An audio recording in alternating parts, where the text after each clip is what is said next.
Усім прывітанне, з вами ізноў Кузьміцер Лукашукі. Мы працягваем наш эфірны дзень са студыі Еўрарадыё ў Варшаве. І зараз з намі на сувязі з Вільні дарадца Светланы Ціхановскай па міжнародных пытаннях Франак Вячорка.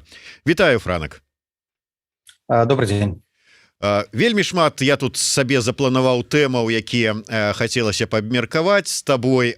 Можа быць, сур'ёзныя пакінем на сярэдзіну нашага эфіра, каб больш людзей паспелі далучыцца і пачуць усе цікавыя адказы, якія ты агучыш. Таму давай, можа быць, для разгону пачнем с нашумелага інтэрв'ю Светланы Ціхановскай «Эху Москвы» і Венедыктаву. Што хацелася б, просто цікава даведацца. Вот сыходзячы з пасылу, які даваў Венедыктаў да пачатку самого інтэрв'ю, так выглядала, што напісаў: магчыма, інтэрв'ю са Светланай, маўляў, я тут яшчэ думаю, мы тут яшчэ арганізоўваем. З іншага боку, да прыкладу, Сергей Чалы ў сваім апошнім стрыме сказаў пра тое, што вельмі даўно ўжо Венедыктаў звяртаўся з просьбай аб інтэрв'ю да Светланы Ціхановскай, і офіс думаў, даваць ці не даваць гэта інтэрв'ю, звязвацца ці не звязвацца з «Эхам Москвы» і гэтак далей. Дык що ж такі, раскрый трошку таямніцу, як гэта ўсё планавалася, рыхтавалася, і хто станавіўся ў позу ісці да яго ці не. Светлана да Венедыктава ці Венедыктаў да лідара беларускай апазіцыі? А ніхто не станавіўся ў позу. Гэта звычайная справа дамаўляцца пра нейкія інтэрв'ю. Просто на «Эхо Москвы» ды на іншых расійскіх медыях Беларусі не так шмат. Можа быць, у жніўні, у верасні, кастрычніку бывала раз на тыдзень, 2-3 разы на тыдзень нешта успыхвала, і гэта ўсе абмяркоўвалі, але ўжо ў гэтым годзе было вельмі рэдка. Рэагавалі на самалёт, рэагавалі на санкцыі, рэагавалі на Цімановскую, на мігрантаў вельмі трошачкі. І вось зараз просто напярэдадні, магчыма, і перамоваў расійскіх, і пасля арышту Геннадзя Мажэйкі беларуская тэма вярнулася ў расійскі парадак дня. Але гэта ж не першае інтэрв'ю. Год таму назад Светлана Ціхановская давала інтэрв'ю «Эху Москвы», за тыдзень да «Эха» давала інтэрв'ю тэлеканалу «Дождь», была размова з маскоўскім камсамольцам. Вельмі часта расійскія медыі бралі каментар па нейкіх аператыўных пытаннях, таму нічога тут звыш натуральнага не адбылося. Але тое, што навярнулася у расійскую інфармацыйную прастору, гэта, на мой погляд, добра.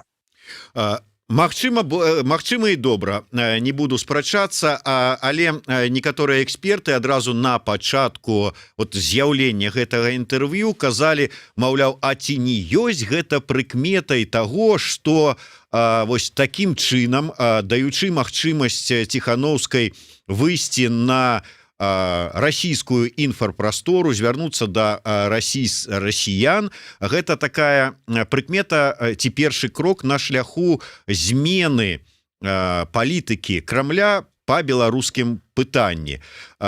У вас вось было нейкае такое стаўленне? Бо відавочна, што як там не кажы пра Венедыктава, пра «Эхо Москвы», там, што ліберальнае радыё, там незалежнае, але мы выдатна ведаем і хто фінансуе гэта радыё, і Венедыктаў не перастае хваліцца ў тым, што ён там вхож в Кремль і ледзь там не Пуціну ў кабінет дзверы адчыняе нагой. Мне цяжка казаць за Кремль, і цяжка казаць, якая ў іх увогуле палітыка ў дачыненні да Беларусі. Мне складваецца адчуванне, што ўвогуле для іх Лукашенко это такі не прышый кабыле хвост, ён як бы ёсць, з ім трэба нешта рабіць, яны шукаюць нейкую формулу, а то яму навязваюць нейкі рэферэндум, навязваюць дарожныя карты, ведаючы, што ён все роўна нічога не будзе выконваць і слова сваё трымаць не будзе. Але яснае разуменне, што адбываецца ў Беларусі, як памяняўся беларускі народ, у іх там няма. І, магчыма, гэтае інтэрв'ю, вы ж бачылі, трымалася ў трэндах амаль тыдзень, нумар 1 у Беларусі і ў топ-10 у Расіі. Гэта сведчыць тое, што сярод расійскай аўдыторыі ў першую чаргу ёсць вялікі запыт на больш дэтальную інфармацыю з першых вуснаў ад беларусаў. І Светлана Ціхановская гэты запыт выканала. ці гэта сведчыць пра нейкую змену, мне цяжка сказаць, але я адчуваю, што змены пачаліся нашмат раней да гэтага інтэрв'ю. Расейцы шукаюць выхад сітуацыі, яны разумеюць, што Лукашенко гэта не варыянт для іх, але гэтаксама яны не хочуць, не ўспрымаюць Святлану Ціхановскую, таму што для іх гэта не свой чалавек, не той чалавек, на якога б яны хацелі паставіць, а іншага ці нейкага прарасейскага палітыка ў іх у Беларусі просто няма, акрамя Лукашэнкі. Ну, таму яны таксама ў нейкай патавай сітуацыі шукаюць выхад, і я тут разумею, што там ёсць попыт на тлумачэнне, на дыскусію. Але як зрабіць гэтую дыскусію, пры гэтым не страціўшы твар, яны не ведаюць. Вось, дарэчы, адзін з нашых гледачоў пад нікам Стрэлок у працяг вот гэтай тэмы пытаецца: Франак, ці былі спробы нейкай сувязі з боку Крамля пасля інтэрв'ю? Увогуле, як лічыце, ці захоча Крэмль размаўляць з дэмакратычнымі сіламі Беларусі?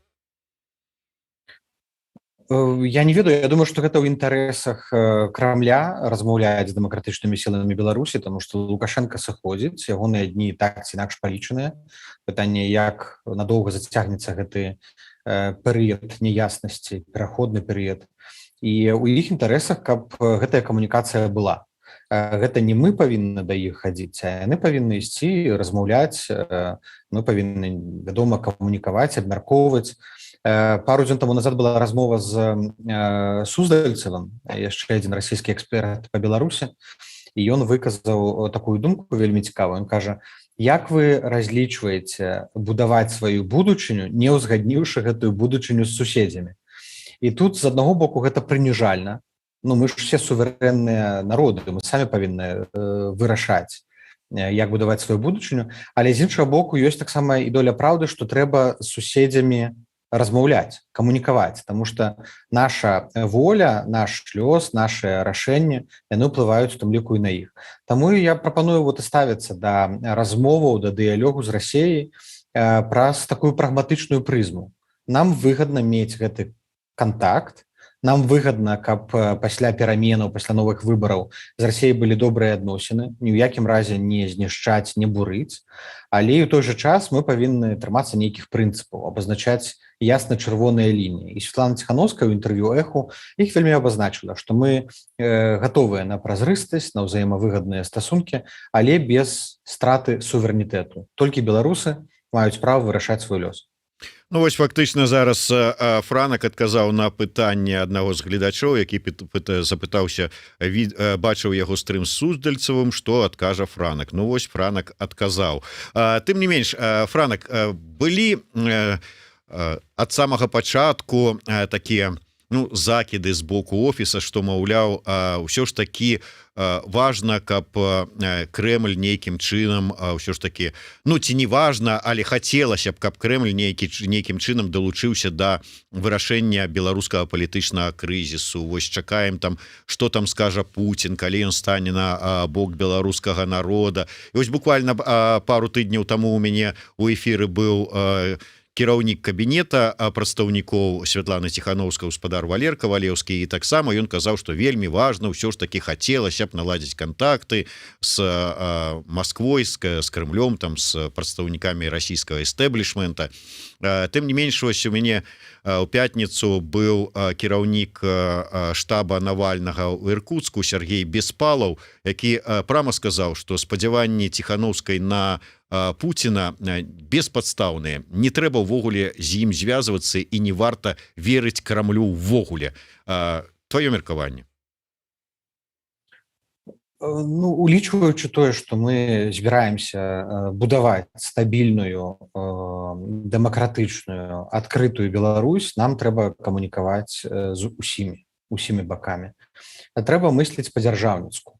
Калі мы будуем новую дзяржаву на пэўных прынцыпах і каштоўнасцях, і калі мы хочам, каб гэтая дзяржава паважалася, шанавалася, успрымалася як партнер, то размаўляць трэба. Спадзявацца, не спадзявацца, гэта ўжо пытанне тактыкі. Але мы павінны вельмі ясна абазначаць сваю адкрытасць, ствараць гэтыя кантакты, ніколі ад іх не адмаўляцца. Падчас міжнародных візітаў, калі Святлана Ціхановская прыязджала ў Нью-Йорк, мы накіравалі афіцыйную просьбу пастаяннаму прадстаўніку России у ААН, у Радзе бяспекі ААН на сустрэчу. Тады яны не адказалі. Пакуль што ўся камунікацыя, якая у нас адбываецца, на ўзроўні экспертаў, але мы упэўненыя, што ўсё, што мы размаўляем, яно трапляе на стол Крамлю. Тое, што адбылося за апошні месяц, сапраўды, можа быць, это яшчэ не змена ў палітыцы, але гэта відавочная актывізацыя у расійскіх экспертных колах у дачыненні да Беларусі. Публікацыя лічбаў ВЦИОМ, злітая праз Твиттер, не выпадковая. Гэта было зроблена мэтанакіравана, як нам падаецца, каб паказаць найперш Лукашэнку, як дорага каштуе расейцам падтрымка яго таксічнага, непрызнанага, непрадказальнага. Мы бачым, што ёсць таксама жаданне з боку нейкіх непалітычных колаў камунікаваць. Эканаміст Картуноў месяц таму назад узяў удзел у дыскусіі беларускай эканамічным форуме, які арганізаваў офіс Ціханаўскай. Мы ведаем, што аўстрыйскае міністэрства замежных справаў запрасіла прадстаўнікоў, прынамсі запрашала прадстаўнікоў Расіі на форум у Вене, які пройдзе 22 лістапада. То бок, з аднаго боку, кантактаў хацелася б больш, з іншага боку, кантакты, якія ўжо ёсць цяпер, яны дазваляюць нам, прынамсі, рабіць нейкія мінімальныя апдейты, каб там у Крамлі зусім не жылі ў космосе, а разумелі, што адбываецца у краіне і беларускім грамадстве. Глядач пад нікам Сівіцкі А, ці не Арсень гэта Сівіцкі, не ведаю, тым не менш пытаецца. Павел Латушка перадаў у Крэмль нейкі пакет праграмных дакументаў. Гэтыя прапановы палічылі не бесцікавымі. Чаму Ціханаўская не адправіла такі ж пакет? Мы не перадавалі пакеты ці нейкія пляны, прапановы. У нас не было такога на той час мандату, каб нешта перадаваць і фармуляваць будучую палітыку.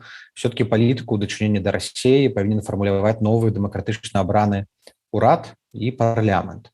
Але мы перадавалі прадстаўнікам у міжнародных арганізацыях, у тым ліку Расіі, нашае бачанне выхаду з крызісу, менавіта дарожную карту. Гэта пункт 1 вызваленне людзей, пункт 2 пачатак перамоваў, пункт 3 правядзенне выбараў. Пры гэтым мы дапускалі, што падчас новых дэмакратычных выбараў можа быць прыняты адмысловы закон, які замацуе тыя дамоўленасці, дасягнутыя падчас перамоваў. Сярод якіх можа быць у тым ліку, напрыклад, захаванне статусу кво альбо не ўступленне Беларусі на працягу нейкага часу у ваенныя блокі ці альянсы. Гэта ўсё дапускалася. Але каб прапановаць нейкі палітычны полісі-пейпер Расіі ад імя беларускага народу, у нас няма на гэта мандату.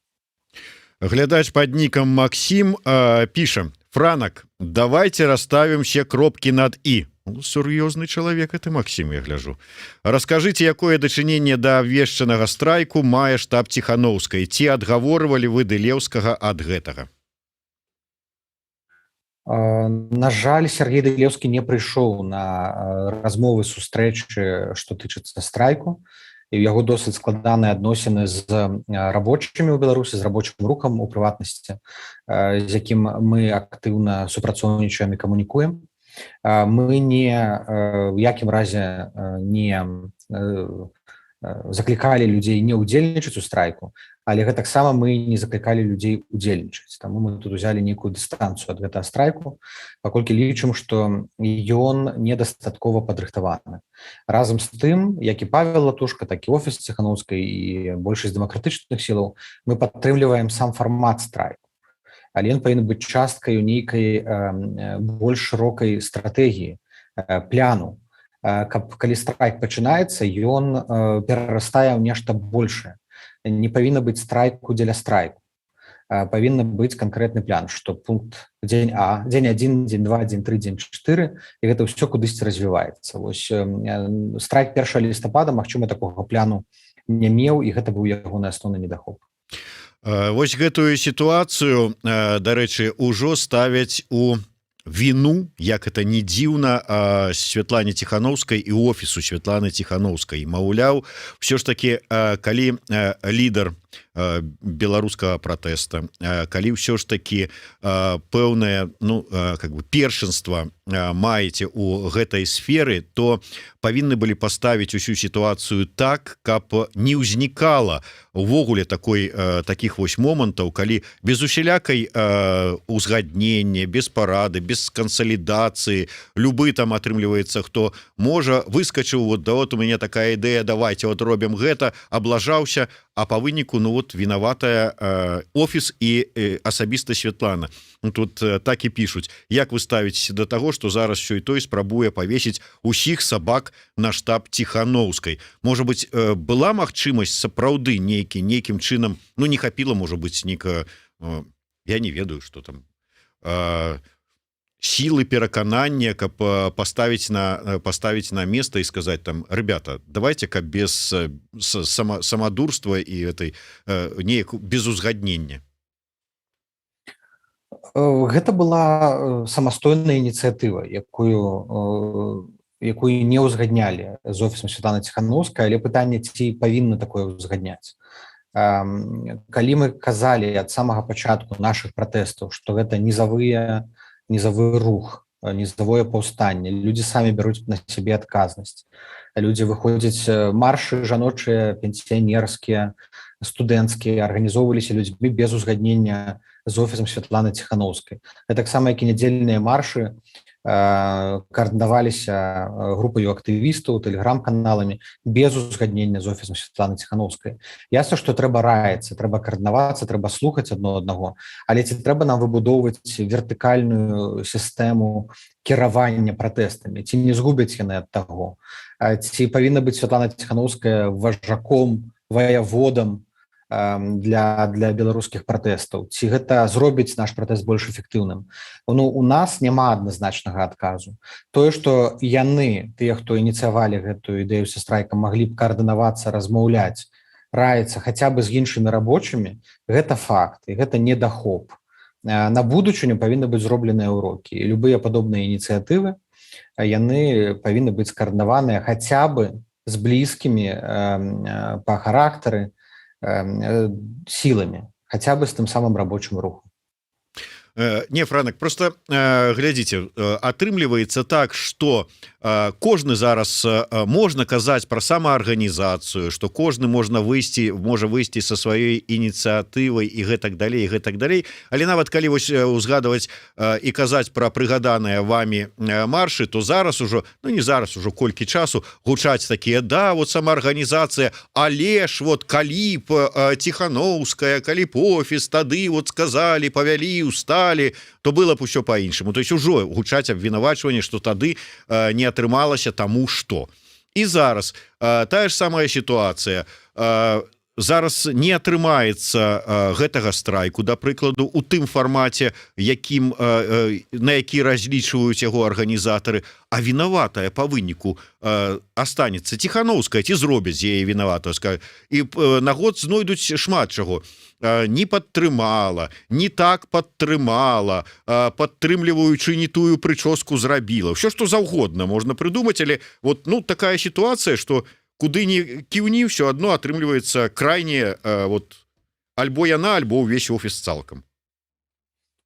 Безумоўна, і мы гэта ведаем, мы гэта адчуваем, і ўсё роўна будзе Ціханаўская, таму што ўсё роўна яна публічная асоба, яна прадстаўляе, увасабляе дэмакратычны рух і дэмакратычны пратэст. І ўсё роўна многія людзі, калі гэтая крыўда з'яўляецца, яна будзе памяшчацца менавіта на Ціханаўскую і всю каманду вакол Ціханаўскай, каардынацыйную раду і НАУ. Гэта непазбежна. Тут няма нічога такога надзвычайнага і нечаканага, і мы таксама да гэтага гатовыя. Але таксама ці можам мы, будучы там у Вільні, хтосьці ў Варшаве, хтосьці ў Кіеве з нашай каманды больш шырокай, ці можам мы, напрыклад, зараз кіраваць пратэстамі, ці маральна нам рабіць заклікі, выходзіць на вуліцы, калі мы ведаем, што людзей, што это прыводзіць да затрыманняў, да катаванняў, да арыштаў адвольных. Ясна, што вінаваты Лукашенко ў гэтых арыштах, так? Але ці гэта разумна, ці гэта маральна правільна? Вось я думаю, что это пытанне кожны павінен сабе задаць. Таму мы звычайна кажам так, што кожны сам для сябе вырашае. Ці гатовы ён выйсці на страйк 1 лістапада. Мы ж даем варыянты, мы даем альтэрнатывы. Але мне здаецца, мы ніколі не асуджаем людзей за іх ініцыятыву. Прынамсі, мы стараемся падтрымліваць любыя ініцыятывы, нават калі яны арганізаваныя, як нам падаецца, не вельмі добра, альбо нават калі яны арганізаваныя, напрыклад, больш радыкальныя там ініцыятывы, якія пярэчаць там духу мірнай рэвалюцыі. Вось, але ж мы не можам іх асуджаць, таму што гэта тыя метады, якія выбіраюць людзі на зямлі, і яны, як правіла, самі даюць сабе справаздачу, як далёка яны гатовыя пайсці. Ну вось як пацверджанне маіх словаў, Ігор Макар, той самы падазравіў Макар, піша: чаму штаб Ціханаўскай злівае пратэст? Франак, навошта вы зліваеце пратэст, Ну, я тут адказваю, калі казаць ад імя офісу. У нас ёсць вельмі ясны, дакладны мандат, задача, місія, якую мы ўзялі на сябе, гэта давесці краіну да новых выбараў. І мы стараемся рабіць усё, каб гэта вяло да гэтай мэты. Это працаваць над вызваленнем палітвязняў, аказваць максімальны ціск наяўнымі рэсурсамі, будаваць інфраструктуру у Беларусі ў першую чаргу і падтрымліваць тых, каму гэтая дапамога патрэбна, і рэпрэсаванымі, і актывістамі, медыям, наколькі магчыма. Але мы офісам не можам кіраваць пратэстам, прынамсі ў той форме, у якой пратэст зараз адбываецца. Але мы можам усяляк гэтыя пратэсныя ініцыятывы падтрымліваць. Зараз мы запусцілі ініцыятыву «Пражэктар рэгіёнаў», якая контент для якога робіцца людзьмі ўнутры Беларусі з рэгіёнаў, яны дасылаюць інфармацыю пра сітуацыю на месцах, і мы гэта ўсё запакоўваем і расказваем, як людзям вырашаць іхнія пытанні. Мы зараз праводзім некалькі такіх школаў, акселератараў, я не так правильно назваць, для маладых блогераў, грамадзянскіх журналістаў, тыя людзі, якія застаюцца ў Беларусі, і якія гатовыя і хочуць нейкім чынам удзельнічаць у пратэснай дзейнасці.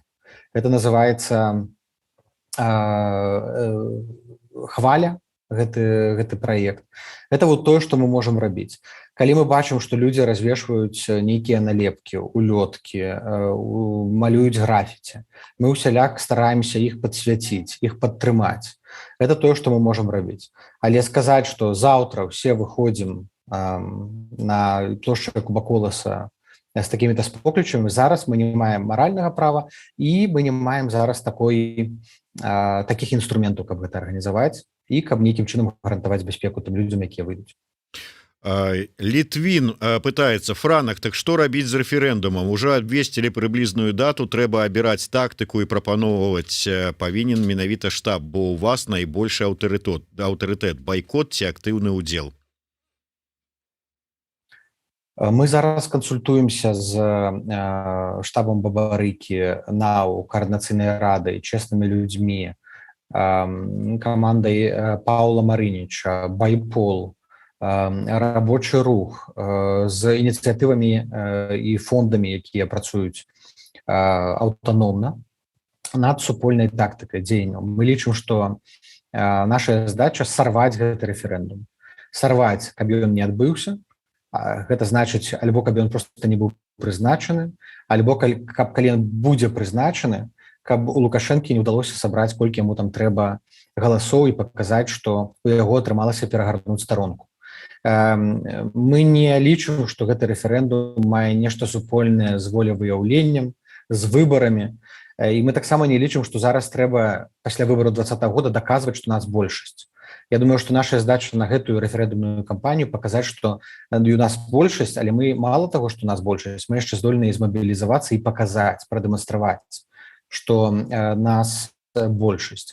Зараз не ўзгоднена толькі тактыка, не ўзгоднена, якім чынам мы дэманструем, якім чынам мы зрываем сам рэферэндум, галасуючы супраць, псуючы бюлетэнь, не ўдзельнічаючы.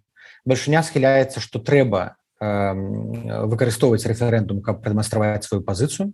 Трэба карыстацца тым, што можна прыйсці на ўчасткі, але пры гэтым нельга выключаць тых, хто байкатуе. Таму што байкот — это таксама спроба сарваць рэферэндум. Франак, ёсць некалькі пытанняў. Ну я так разумею, што вас прымаюць калі не просто за шэрага кардынала офіса Святланы Ціхановскай, увогуле фактычна як за чалавека, які там усё вырашае, але коротко. Так, Максим піша: хто предлагал Дылеўскаму деньги за отказ от забастовки? Ну, мяркуецца, відаць, што Франак прапановваў. Вы увогуле ведаеце что-то про это? Не, нічого про это не ведаю. Я з Дылеўскім бачыўся адзін дзень напярэдадні забастовкі, і я прапановваў яму увайсці ў стрым са Святланай Ціхановскай. І ён пагадзіўся, але на стрым не прыйшоў. Пытанне наконт вот таксама яшчэ аднаго, ну нібыта скандала, які ў соцсетках разгарэўся. Святлана Хілько, прадстаўніца НАУ, абвінавачвае офіс у тым, што яны не даюць тым людзям, якія на офіс працавалі, выконвалі для іх нейкую працу, а зараз вымушаныя былі з'ехаць з краіны, вось пацверджанне, што яны сапраўды з офісам супрацоўнічалі, каб вот мець магчымасць на падставе гэтага дакумента атрымаць нейкае палітычнае сховішча там у ЗША канкрэтна. Ці была такая сітуацыя, і калі была, чаму офіс адмаўляецца даваць такія пацверджанні? Ну, мы якраз зараз вядзем разбіральніцтва па гэтай справе і па гэтай скарзе Святланы Хілько, што канкрэтна адбылося, тому што для мяне, Валера Кавалеўска, каманды офіса, это было сюрпрызам, што такое адбылося. Мы ўжо ўсталявалі асобу гэтага чалавека і будзем шукаць варыянты дапамагчы. Але офіс, як правіла, не выдае рэкамендацыю. Не рэкамендацыі, просто пацверджанне. Да, гэты чалавек працаваў, выконваў пэўную працу для Святланы Ціхановскай, офіса там ці яшчэ што. А гэта праца ўжо стала падставай для пераследу. Вот гэты дакумент. Так. Ну, мы зараз разглядаем кожны з такіх кейсаў індывідуальна і абавязкова знойдзем магчымасць дапамагчы усім тым, каму трэба такая дапамога. Сапраўды ёсць такая праблема, тому што такіх запытаў становіцца ўсё больш. І мы зараз шукаем нейкі механізм, якім чынам зрабіць так, каб тыя актывісты, тыя валянтэры, якія працуюць на зямлі, не абавязкова з офісам, каб яны мелі магчымасць бяспечна атрымаць візу, выехаць з краіны і працягнуць працу, дзейнасць у бяспечных умовах. Игорь Макар не супокоится, пишет: почему Светлана Тихановская боится публичных дебатов? Я ее вызываю. Ну, я б мог, конечно, отказать, что Светлана Тихановская, в адрозненне ад шмат каго іншага, чалавек заняты, вот мы ніяк не можем дамовіцца знайсці час і магчымасць для інтэрв'ю Светланы Тихановскай Еўрарадыё, а тут вот дэбаты. Ну, тым не менш, хочаце, адкажыце. Ну, Святлана Ціхановская нікуды не хаваецца, правда, вельмі абмежаваны час, і я думаю, што яна проста фізычна не паспявае усяго, што трэба зрабіць, але ад медыяў яна, ў прынцыпе, ніколі не хаваецца. Ну, размова не пра хаванне, да, сапраўды, а пра тое, каб знайсці магчымасці час. Франак, вернемся яшчэ у Еўропу, у Аўстрыю. Так што ж там усё ж такі будзе праходзіць у Вене 22 лістапада, бо тут ужо разагналі пэўныя тэлеграм-каналы, што гэта будуць перамовы апозіцыі і з рэжымам Лукашэнкі, але ўсё ж такі, што гэта будзе, які фармат, якое дачыненне офіс мае да гэтай канферэнцыі? Ініцыятыва і ідэя правядзення канферэнцыі высокага ўзроўню, яна была агучаная Святланай Ціхановскай і Паўлам Латушкам досыць даўно. Яшчэ ўлетку мы пра гэта казалі, яшчэ ў траўні. І ўвесь гэты час мы шукалі неабходны фармат найбольш эфектыўнага арганізатара, і з ініцыятывай правядзення на практыцы выступіла Аўстрыя. Яшчэ мінулы канцлер Курц, а потым ягоную справу пераняў канцлер Шаленберг. І гэтая справа пачала развівацца, абмяркоўвацца вельмі актыўна апошнія 2 месяцы. Яны працуюць над тым, каб гэта быў фармат, у якім змогуць паўдзельнічаць і прадстаўнікі грамадзянскай супольнасці, і лідары дзяржаваў, якія зацікаўленыя ў вырашэнні беларускага крызісу, міжнародных арганізацый Еўразвязу, але таксама прадстаўнікі Расіі і прадстаўнікі лукашэнкаўскага рэжыму. Наконт апошніх і Расіі і рэжыму мы не ведаем, хто дакладна даў згоду, хто дакладна будзе ўдзельнічаць, але сама ідэя была канферэнцыі гэта зрабіць максімальна інклюзіўную адкрытую дыскусію, правесці своеасаблівыя кансультацыі, каб хаця б зразумець, што магчыма, у якім прамежку часу. Але для этого трэба, каб былі тыя прадстаўнікі, якія рэальна прымаюць удзел у вырашэнні нейкіх пытанняў, а не проста гаварашчыя галовы, якія рэжым пашле дзеля галачкі. Таму з аднаго боку мы спадзяемся, што гэтая дыскусія 22 лістапада, якая будзе на найвышэйшым узроўні у Вене, яна стане такім пачаткам для перамоваў. Бо памятаем, дыялог і перамовы гэта розныя рэчы. Дыялог не патрабуе нейкай канкрэтнай мэты, дэдлайнаў, і нават не абавязкова ёсць канкрэтныя бакі, а перамовы гэта ўжо канкрэтныя мэты, якія павінны прывесці да нейкага рашэння. Дык вось наша задача пачаць дыялог, які пяройдзе ў перамовы. Ці будзе гэта ў Вене, ці ў нейкай іншай краіне, ці ў нейкім іншым фармаце, мы пакуль не ведаем, але гэта першая спроба. І акрамя самой канферэнцыі 22 лістапада запланавана 6 кансультацыяў, дыскусіяў, круглых сталоў, частка з якіх закрытыя, на тэму АБСЕ, новых выбараў, канстытуцыйнай рэформы, падтрымкі незалежных медыяў. Гэта ўсё таксама адбываецца ў Вене 22-23 лістапада з самымі рознымі ўдзельнікамі. Таму я бы раю журналістам і вам, Зміцер, гэтыя 2 дні запланаваць эфіры, будзе пра што пагаварыць, што абмеркаваць. Нават калі не пачнуцца перамовы, але мы пачуем вельмі шмат важных думак і інсайтаў.